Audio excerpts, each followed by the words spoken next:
There's a great festival actually happening this Friday. It's a new festival. It's called the E.L.E Music Festival. It stands for Everybody Loves Everybody. I really like the name and I love the concept behind it. Joining us, the co-founders for the event, Zach Raynor and Sean Callaghan. Great to have you guys here on the show. Thanks for having us. Okay, give me the rundown. What is the whole concept about? Okay, so it's Everybody Love Everybody, like you said, and what we're trying to do is bring the youth music scene in Ottawa to the foreground. So I'm a front man in a local band, and Sean is a band manager of some bands around town. And we found that when you're a young person in music, it's always about pitting you against the next band. You know, it's always a battle of the bands or a competition or something like that. And we wanted to bring the collaborative feel to youth music. So we're trying to put young bands on stage with one another so that they're not competing for fans, you know. They're working together for a great cause. This year, we are working with the Candlelighters Childhood Cancer Support Programs. So we're trying to raise money for them, and every bit of money we raise at the festival is going to go to them. It really is quite impressive. I love the idea behind it. Was it easy to find bands on board to know that it wasn't about pitting each other against each other, but coming together and doing some collaborative efforts? Yeah, I think that was probably our best selling point when contacting bands and performers to join, because it's our first year, so we didn't really have as many applications, so we had to go out and seek them this year. But yeah, that was one of the biggest things. We weren't like, oh, you need to sell tickets, you need to bring your fans out. It's kind of just like it's all, you know, positive energy. You don't have to drag people or they don't have to spend $13 to come out and watch your show. It's absolutely free. Exactly. And they get to see all the other bands and performers as well. Well, I mean, this is your first year, and of course you were saying that, you know, it's about going out to bands and saying this is something that we're interested in doing. How do you see this festival progressing? Like, where are you hoping that it goes? Well, this year it's just 5 to 11, one day. Next year we'd like it to be a full weekend. Eventually we'd like it to be a full week.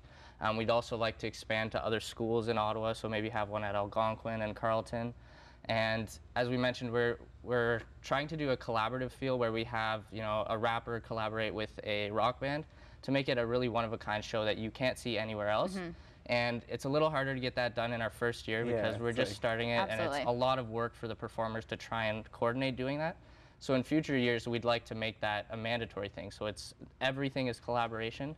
Yeah. And then ideally, in the long run, we'd like to have, you know, a big act come in and mentor some of the younger artists and show them what it takes to make it in the music industry. But the one important thing that we want to keep throughout the entire, you know, like the entire, however the festival evolves, is that it's youth, you know. We want to have youth there. So regardless if you have a big headliner coming in, they are there to mentor the young bands, you know. They are there to bring up the next generation. I think you take competition out of the equation, though, and it becomes much more of an embracing feel for these young kids coming in and wanting to share their music without feeling like they're being judged or that the other kid has a better chance of getting out to perform. And at the same time, when you have an environment like that, it's really encouraging for the performers. You know, you can go out there and it's not, the pressure is taken off a little bit, like the edge of the moment is off, and you can really go out there and perform and show everybody what you've been working, you know, so hard for however many months or years to create. So that's what we were really going for. I think the application process next year will be very different. So congratulations on getting this off the ground. And I do love the fact that everything, all the funds raised, the T-shirts, everything is going to Candlelighters. Exactly, so really keeping with the youth aspect of everything.